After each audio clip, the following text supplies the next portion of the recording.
Alexandra Eala lost to world-ranked 31 Magdalene at the Nottingham Open 2025. But there are a lot of tournaments to compete in for Alexandra Eala, and one of which is the Lexus Eastbourne Open, a preparatory tournament before the much-awaited Wimbledon Grand Slam tournament. By the way, let us listen to an interview of her last year courtesy of One Sports. So far, I think I'm really happy. I wouldn't say satisfied, but still very happy with what I've been able to achieve this year. One of my goals was to play all the Grand Slams, and I achieved that. So I'm really proud of myself, proud of my team and my family, because especially during the start of the year, I think I wobbled a bit and lost my way, but then really made it up in the second quarter. Yeah. I think one of the biggest takeaways is not to rush or not to feel pressured. Sometimes I think that after a loss, I'll think, oh, I'm working so hard, so why aren't I seeing the results that I want?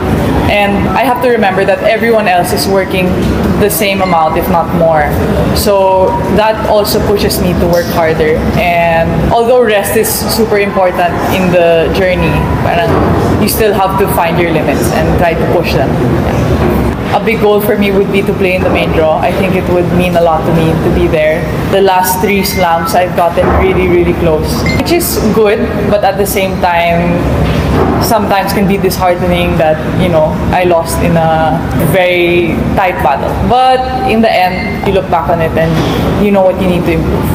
Here is a short recap on Alexandra Eala's campaign at the Italian Open. Her first match was against the highly skilled and highly ranked tennis player Marta Kostyuk.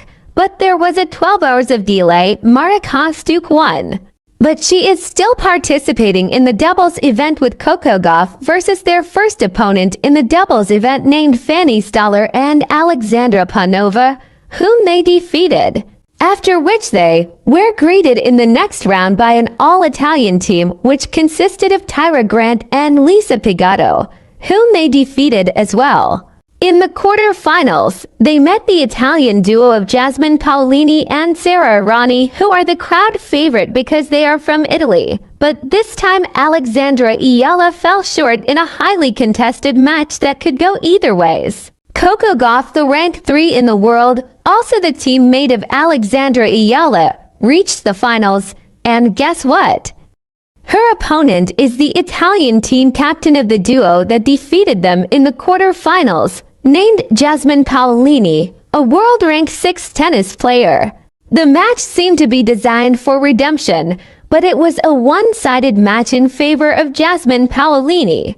As a result, Jasmine Paolini became the Italian Open 2025 singles champion. After 50 years, an Italian has been crowned as champion in Italy. If this news is already satisfying for all the tennis fans around the world, guess what? She and her teammate Sara Errani is also the doubles champion after defeating the duo of Veronika Kudermetova and Elise Mertens in the women's double finals at the Italian Open 2025. Although Alexandra Eala lost at the semis against Jessica Pegula in the Miami Open 2025 tournament, her new ranking will help her to qualify in other top tennis tournaments, one of which is the famous Roland Garros tournament, in which only the best tennis players can compete. And good news, her record-beating performance at the Miami Open 2025 is more than enough to seal the deal for her at the Roland Garros tennis tournament. By the way, guys, the WTA 1000 is a major tournament with a huge cash prize.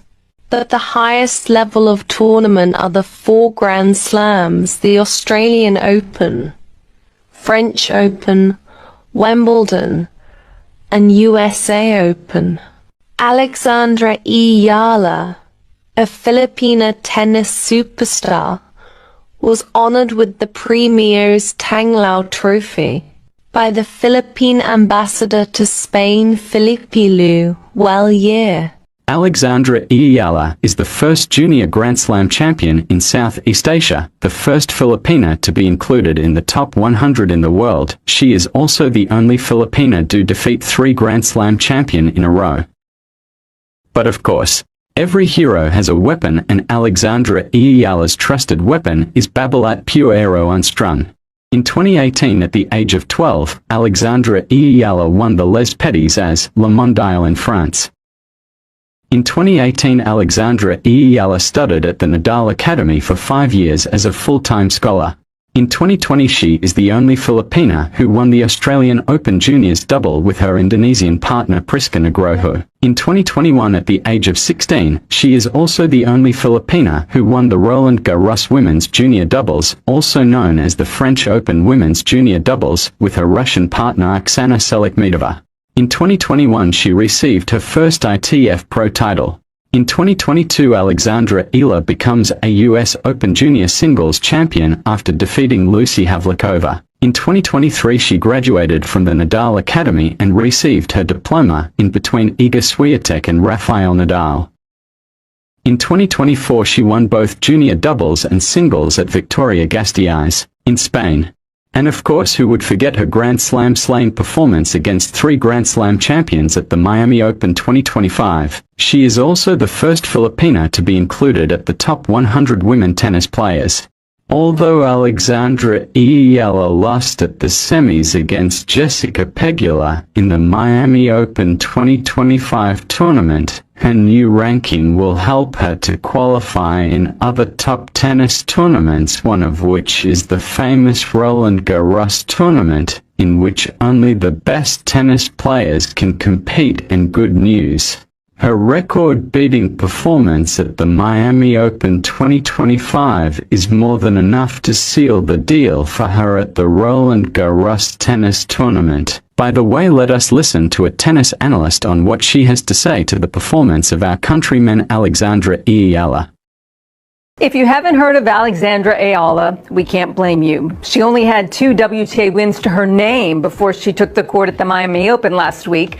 But the 19-year-old's tennis career has changed in a heartbeat as the left-hander from Quezon City, Philippines, has shaken up the status quo with an unprecedented run of some pretty amazing tennis. Though she couldn't get past Jess Pegula in Thursday night semifinal, it is pretty clear we're going to see a lot more of eala in the years to come. So let's get to know her a little better. Here are 5 things you should know about this rising young talent. Number 1, she has deep ties to the Nadal Academy. Eala moved to the Rafa Nadal Academy in Mallorca when she was 13 years old. She graduated in June of 2023 and received her diploma from Rafa himself and Iga Swiatek, who were both on hand for the ceremony. Tony Nadal, the venerable uncle of Rafa, flew to Miami to be there for eala's victory against Iga Swiatek on Wednesday. Number 2, she is a former junior number 2 and a U.S. Open junior champion. The budding star won the girls' doubles title at the 2020 Australian Open and 2021 French Open before having her true breakout junior moment when she won the 2022 U.S. Open girls' title, where she defeated Mira Andreeva en route to the title. Number 3, she is handling the best. She was 0-4 versus top 40 players coming into Miami, but eala managed to beat 3 top 25 players and 2 top 5 players. She now holds a 2-0 record versus the top 5 after wins over Madison Keys and Iga Swiatek, and she will rise 65 spots in the rankings on Monday. Just incredible. The 19-year-old didn't drop a set until her match with Jess Pegula in the semis. Number 4, she made a lot of history in Miami. With eala's quarterfinal upset of world number 2, Iga Swiatek, she became the lowest ranked player to defeat a top 2 opponent at the Miami Open since the tournament's inception all the way back to 1985. And number 5, eala is making massive history for her country. She's the first player from the Philippines to reach a tour-level semifinal, and on Monday, she'll become the first Filipina to be ranked inside the top 100 of the PIFWA rankings. With a ranking of 75 heading into the clay season, we will surely be seeing a lot of eala at the biggest events coming up this spring, including Roland Garros. Does she have what it takes to be a top 50 player? Let us know your thoughts about this rising young star in the comment section, and we'll see you next time.